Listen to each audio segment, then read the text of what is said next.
Shamarka fuunee daawwattootaa fi hordoftoota AGM akkam jirtan nageen rabbi guddaan bakkuma isin jirtanitti isinirraa haa jiraatu jecha.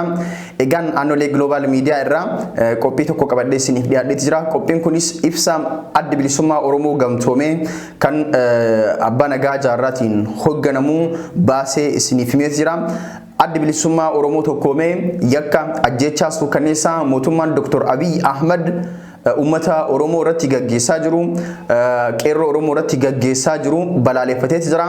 Adda bilisummaa Oromoo gamtoomee ajjeechaa poolisoonni Oromiyaa raayyaan ittisa biyyaa guutummaa Oromiyaa keessa deemuudhaan ummata Oromoo irratti gaggeessaa jiran balaaleffateeti jira. Ibsa adda bilisummaa ABO tokkoomee kanas akka itti aanutti isin biraan geenna dhageeffadha. Marii fi malaan malee biyyaa fi ummata of bulchuun hin danda'amu. Ibsa adda bilisummaa Oromoo gamtoomee irraa kenname. Adda bilisummaa Oromoo gamtoomee raafama siyaasaa yeroo yeroodhaan naannoo Oromiyaa bakkoota adda addaa keessatti deemsifamaa ture irra deddeebi'ee marii fi xiinxala bal'aa godhaa ture jira. Akkuma yaada uummata Oromootiif Oromiyaafis furmaata ta'a jennu qaamota dhimma Oromoo nu ilaallata jedhanitti yaadaa fi yaaddoo keenya bifa barreeffamaatiin qopheessinee miidiyaa beektota qabsaa'otaa fi jaarmiyoota siyaasa Oromoo hundatti dhiheessaa turuun keenya eenyullee biratti dhokataa miti jennee amanna. Karaa nagayaan qabsoo gochuun Oromoof karaa bal'aa dukkana hin qabne daandii injifannoo uummata keenya itti geessu jennee fudhannee obsaan gorsa hayyoota of dura qabnee aadaa saba keenya waliif obsuu fi wal gorsuu gaachana godhannee akkuma san waan namoota biraa irratti jibbaa turre aangoof jecha of ajjeesuu fi aangoo irra turuuf lubbuu ilmaan namaa balleessuun jaarraa amma keessa jiru kana keessatti qaanyii akka ta'etti amannee turre. Ta'us haalli amma deemsifamaa jiru kun Oromoo qofaaf osoo hin taane leelliftoota sirna duraaniif kufaatii keessa deebii hin dandeenye keessa galchuu isaa waan hin hafne jennee amanna.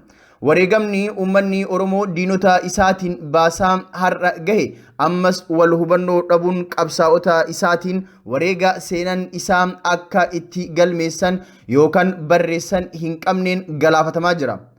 Lafoota tokko tokko keessatti osoo waan addaa hin baafannee dallansuu keessa seenuudhaan qabeenyaa fi lubbuu baddee nu gaddisiisa. Haala akkasii kana of duuba deebi'anii xiinxala godhanii tasgabbaa'uun barbaachisaa kan jedhu yaadachiisuu feena.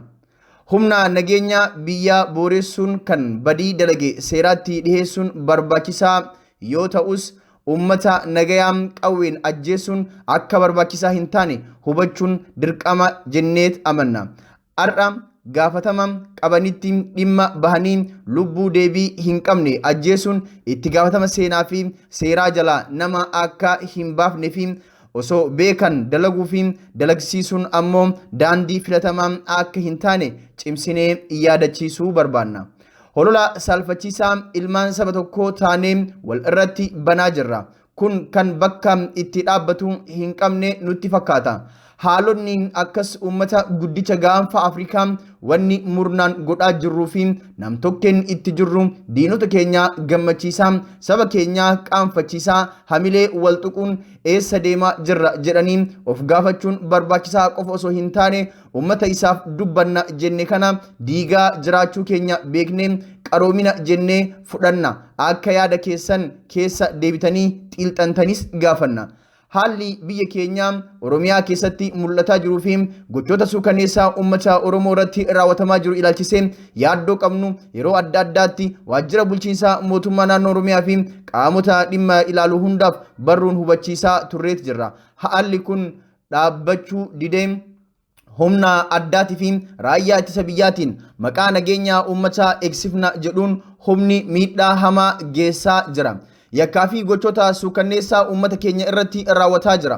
Haala yeroo ammaa Oromiyaa keessatti godhamaa jiru ilaalchisee addi bilisummaa Oromoo gamtoomee ibsa armaan gadii baaseet jira. Tokkoffaa uummanni Oromoo bal'aan Oromoo akka sabaattis akka nam-tokkeettis seenaa isaa keessatti waan nama godhee rakkataa ture caalaa badii tokko malee waan inni qe'ee isaa keessatti rakkatutu irra guddaadha.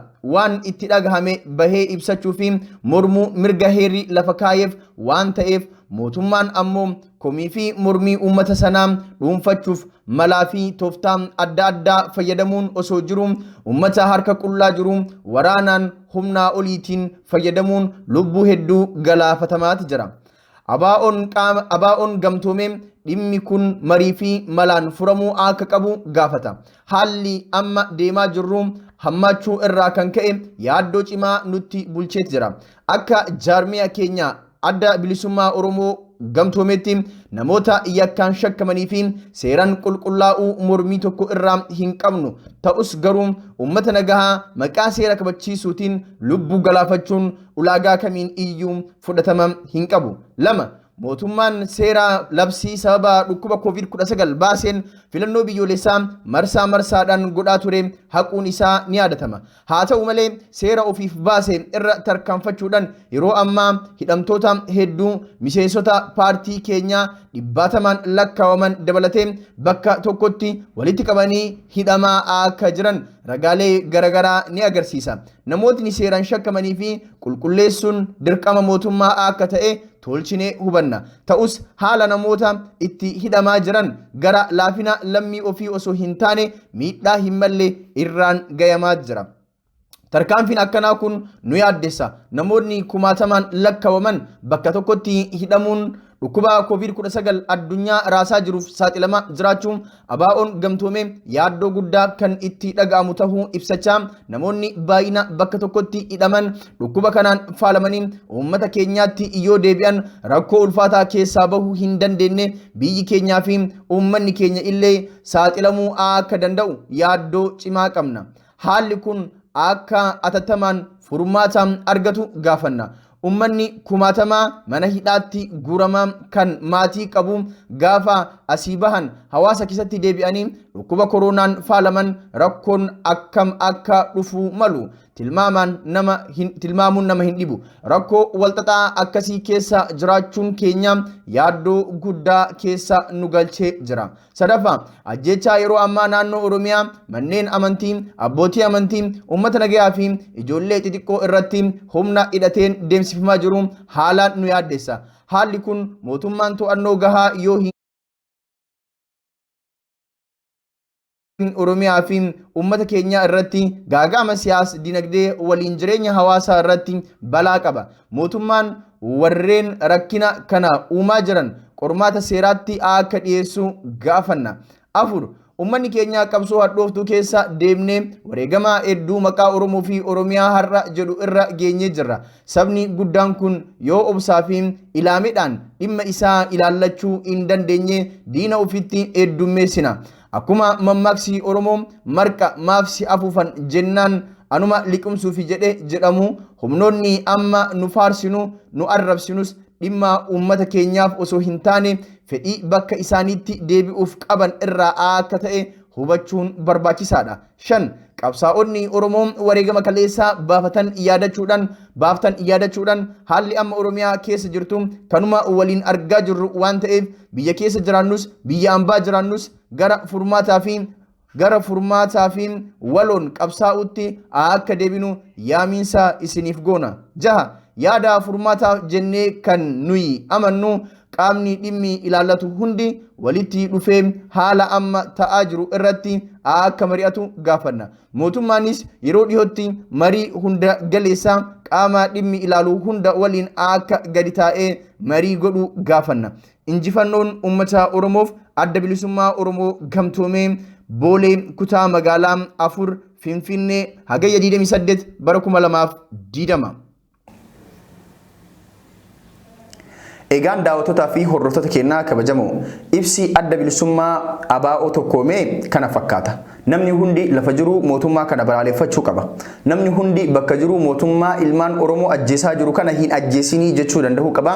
Adda bilisummaa Oromoo akka jaarmaatti ibsa kenneef haa galatoomu.